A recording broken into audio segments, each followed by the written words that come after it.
ఎగ్గొట్టింది. ఇప్పుడేమో 12,000 ఇస్తామని చెప్పి మాట్లాడుతున్నారు. ప్రభుత్వమే తప్ప చేతల ప్రభుత్వం కాదని మనకు తెలుసు. చిన్న వినతి పత్రం పోచారం శ్రీనివాస్ రెడ్డి గారు ఇచ్చినా దాన్ని ఇమీడియట్ గా శాంక్షన్ చేసి ఇచ్చారు. ఎందుకోసం? బాన్స్వాడ ప్రజల కోసం. మరి వాళ్ళ ఆ ప్రజలకు పనికి రాకుండా మీరు పార్టీ మారడం ఎందుకని మేమందరం కూడా మిమ్మల్ని 2,000 డబుల్ బెడ్రూమ్ ఇల్లు మనం బాన్స్వాడకి ఇచ్చుకోవడం. మరి ఇంత అభివృద్ధి జరిగిన తర్వాత దీనికన్నా ఎక్కువ ఏం అభివృద్ధి చేస్తా అని ఇవాళ పోచారం గారు పార్టీ మారారు. మరి ఛాలెంజ్ చేస్తా ఉన్నాం మనం.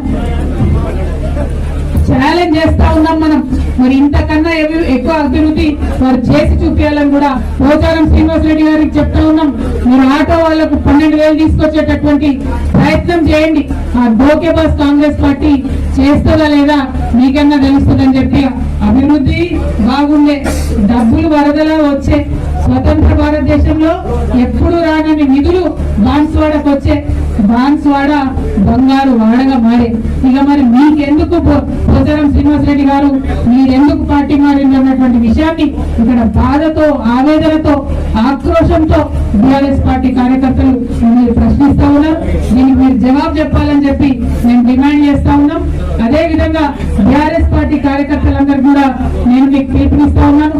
కేసీఆర్ గారు ఎప్పుడు ఒక మాట చెప్తారు, నాయకులు ఉంటే ఉంటారు, పోతే పోతారు, కేవలం ప్రజలు మాత్రమే నాతో ఉంటారని చెప్పారు. ఇవాళ బీఆర్ఎస్ పార్టీతోని ప్రజలు ఉన్నారు, బీఆర్ఎస్ పార్టీతోని కార్యకర్తలు ఉన్నారు. మనందరం మళ్ళా చలిచీమల దండు కదిలినట్టు కదులుదాం. బాన్స్వాడలో మళ్ళా గులాబీ జెండా ఎగిరేద్దాం. ధైర్యం కోల్పోవద్దు. ఎమ్మెల్యే పోతే పోయి ఇబ్బంది లేదు. నీకు నేనున్నా, నేను కూడా ఎమ్మెల్సీనే. ఉమ్మడి నిజామాబాద్ జిల్లాకు నేను ఎమ్మెల్సీని. తప్పకుండా ఏ చిన్న కార్యక్రమం ఉన్నా, పెద్ద కార్యక్రమం ఉన్నా నేను కూడా బాన్స్వాడకు వస్తా.